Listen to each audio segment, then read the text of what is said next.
not to make excuses, because they are the victims of their own success.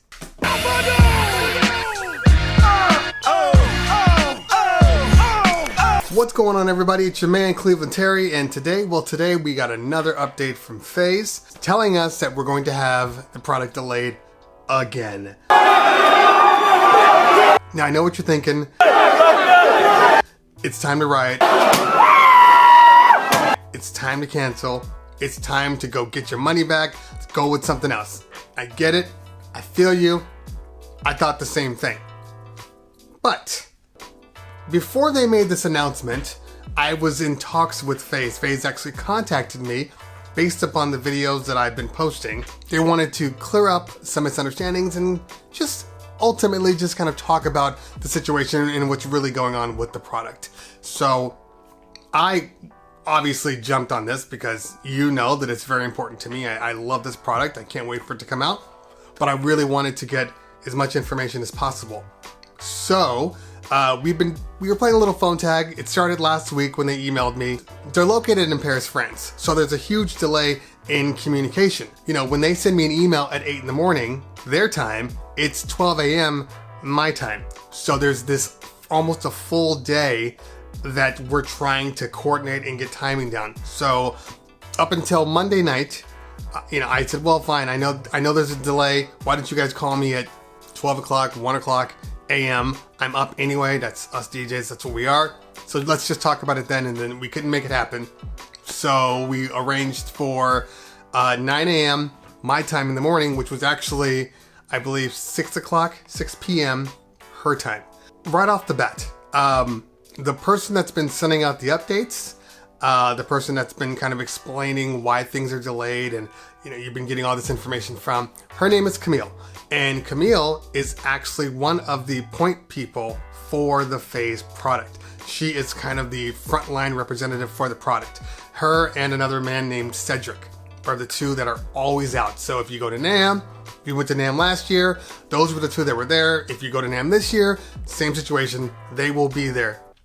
Yes, they are going to NAMM.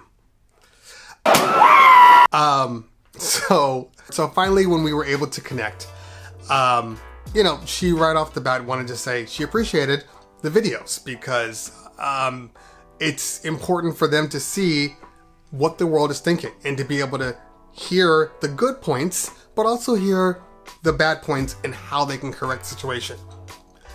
When I put my videos out, it wasn't really a rant just because I hated the product. I truly, genuinely believe in this product, and I'm more frustrated than I am angry.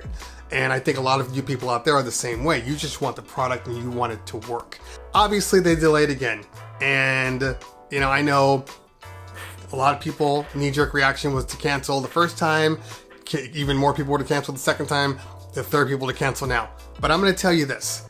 I don't believe you should cancel. I mean, obviously, pre-orders are closed, so that's not an issue whatsoever anyway. But for all those people that have already put the money in, hold on to it. Because now that I have an understanding of why things happen the way they do, I think that you'll be in a better place too. I want to correct some misunderstandings from my last post. In my last post, I said I had stated that they were an app development company, which they are, one of the biggest in the app development community, and all of the majority of their money comes from app development. Mixed Fader came out and they put out their Kickstarter, and then this company kind of came on board and took over. And then when FaZe project came out, this company just kind of picked them up. Well, that I was actually wrong with. Mixed Fader, FaZe project, they're all both owned by this Music World Media. I want to make sure I get it right. Music World Media. So all the backing, all the production, all the technology, everything is in-house. So I wanted to clarify that, no, it wasn't just some side company that decided to make a product and then Music World Media came in and kind of took the reins. This was always built in-house. Here's the thing about being built in-house. They are as big as they are and as big as they appear, kind of with this world tour of the product, and MixFader being as big in the App Store.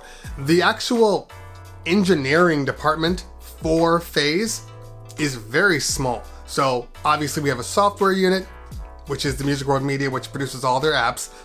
But then we have the hardware, which does the MixFader and does the Phase electronics. That particular group is small. I mean, we're talking a maximum of like 40 people. There's 8 engineers, and obviously we have our salespeople and so on and so forth, and customer service. So it's not like a Pioneer, which can say, we're gonna produce this product and we're just gonna throw all our resources into it, all our money, everything, and now the product's coming out perfect, okay? It's not like that. This company has a very focused and dedicated group only working on this. But the problem is, we as consumers, we don't know that. So we're just assuming that things are just slow and taking time because, they just don't care. But the fact is they do care, but because of the size, they can't force manufacturing to move quicker and to do all the things they need to do, because they just don't have that. They don't have that power. They're a lot like the way Rain DJ used to be. I mean, I don't know if you were like me, but anytime there was a Rain product issue, you pick up the phone and call, and a certain person would answer, and then you would send it to them and they would fix it. You go online, you go to like Serato, you go to the community forums, and you have some issues and you put it on there, and then the same person that is working on your product and fixing it, he's the one answering all the customer service issues. Rain was super, super small. Until you just assume that they're just humongous, but in this industry, that's not really the case. So what are the reasons for the delays? Well, practically all the reasons were all based upon, let's go back. The first one, they were delayed because, yes, when they were working with DJs, they realized that there were some things that needed to be fixed. And I had said, well, that doesn't make any sense because they've had it all this time. Well, the reality is that when NAMM came out and we saw this amazing product at NAMM, they were working off of a prototype. The prototype was about a month old when they went to NAMM to show it off. I'm actually impressed that it didn't have more glitches and more issues, being that it's a 1-month-old prototype. That's absolutely amazing. So when that happened, when they went on sale in April, they had the best intentions of, okay, we're gonna put it on sale, we're gonna start manufacturing it, and then by September, everything's good. But the problem was, during their whole kind of beta testing throughout the whole thing, they were finding issues. So they wanted to fix those issues because as a Gen 1 product, it can make or break your company. I mean, MixFader, when MixFader came out, it came out damn near perfect. So their track record was 1 for 1. But obviously for something like this, where it literally is, it's not like with MixFader, you had a mixer, okay? But it was more of a side thing. You had it on the side, you'd work off of it on occasion, but you weren't using this in a commercial or a production environment. It was something you did on the side. But with Phase, using this stuff at clubs, you're using this stuff at private events, and in other words, the thing has to work, and it has to work perfectly every single time. So they went back to the drawing board a little bit to kind of tweak it to make it work. That's first delay. Second delay, after they've made all these tweaks, you introduce potentially more issues because the tweaks are different from the prototype. And when they went back to manufacturing, they realized that there were some firmware issues with the system. And I think I didn't get the exact details, but from what I thought I gathered from it was that there wasn't going to be a way to make future upgrades to the firmware with the system that they were using. So they had to go and then change that out to a new device so the firmware could be updated on a go forward, making it essentially future proof. You don't want Phase 1 to come out and then some new stuff comes out on the new one, and a year from now and you're like, well, why can't you do that for mine? Well, you can't because it doesn't work that way. It's kind of the Apple way, here's some new stuff, but it only works on the new phone. It doesn't work on the phone from last year, which has the same stuff. They're not trying to do that, okay? The last delay was 100% manufacturing. manufacturing just delayed. There were just certain things that they couldn't get done in time. And then you factor in the Chinese New Year, which happens to everyone. Literally everyone, Chinese New Year, the whole country just stops working. So that's, obviously they wanted to have it done before Chinese New Year. That way they wouldn't have this issue. But if they get to the point where Chinese New Year is here, there's nothing they can do about it. They just gotta wait it out. So I had to take a step back because you can be really involved in like the minutia and the details until you take a step back and you take a look at the big picture, and then you realize, oh, you know what? There's a little more to this. I think having this conversation with her, and we talked for like an hour. So having this conversation with her really kind of helped understand not to make excuses, because they are the victims of their own success. They brought out a product that will be amazing, okay? It's probably gonna change the way people DJ. And then they oversold it.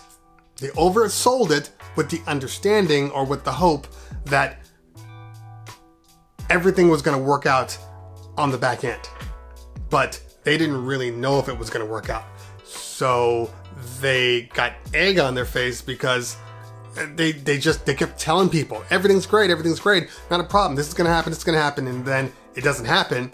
And how many times can you go back to the people and tell them it didn't happen? It's like the boy who cried wolf. Or sooner or later people are gonna go, you know what? No, screw this.